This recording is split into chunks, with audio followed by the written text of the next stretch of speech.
Tere armas kogudus, mina olen Liis ja kui sa olid kohal 3D koguduse suvepäevadel, täpsemalt ülistusõhtul, siis sa võib-olla nägid mind jagamas siukesel teemal nagu Jumalaga isikliku aja võtmine.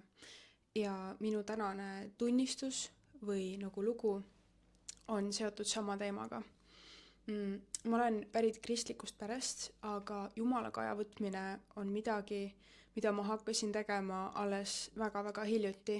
Ma sain uuesti päästetud, uuesti pühendatud selle aasta veebruari alguses, aga Jumalaga aja võtmist päriselt prioritiseerima hakkasin ma alles mõned kuud tagasi. Ja hiljuti olin ma kodust natuke kauem ära seoses õpingutega ja minu tavaline igapäevarutiin sai nagu pea peale pööratud. Mul oli väga kiire, ma pidin õpingutega seotud asju tegema ja niimoodi. Ehk siis ma ei olnud oma tavalises kodukeskkonnas, kus mul on mugav ja mingisugune rutiin on olemas.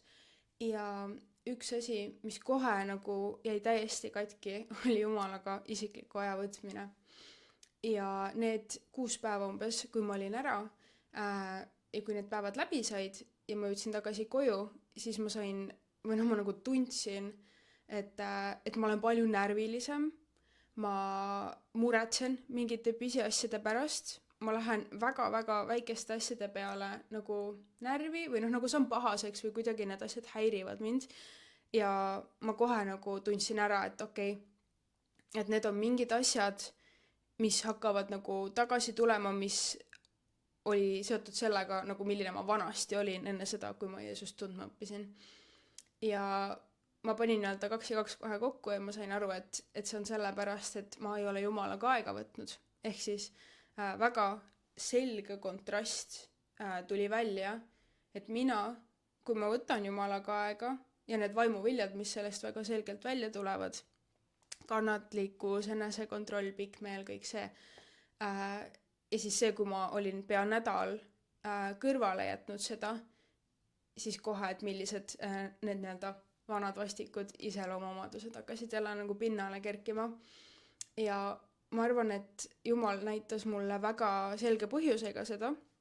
Ja see, mis ma sellest õppisin või midagi, mida ma märkasin selle kaudu, oli see, et kui meie igapäevarutiin saab raputatud, siis see näitab tegelikult seda, et kas Jumalaga aja võtmine on tegelikult meie jaoks prioriteet või mitte.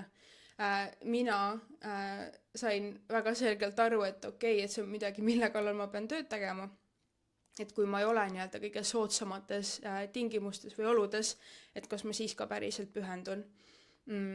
Ja see on midagi, mis puudutab meid kõiki, ma arvan, nüüd kui kõik on juba tagasi koolis või tööl ja vahepeal on väga-väga kiire, siis ma tahan tõesti kõigile südamele panna ja ka iseendale, et Jumalaga aja võtmine on midagi, mis ei tohiks jääda kõrvale, vahet pole, kui kiire meil on. Alati saab leida aega, kui vaid tahta.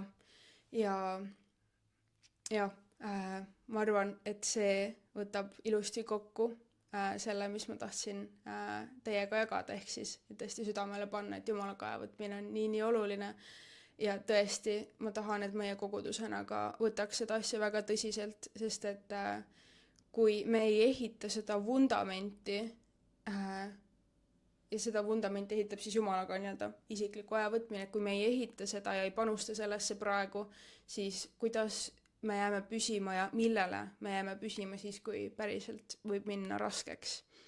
Nii et jah, ilusat päeva teile ja olge väga-väga õnnistatud.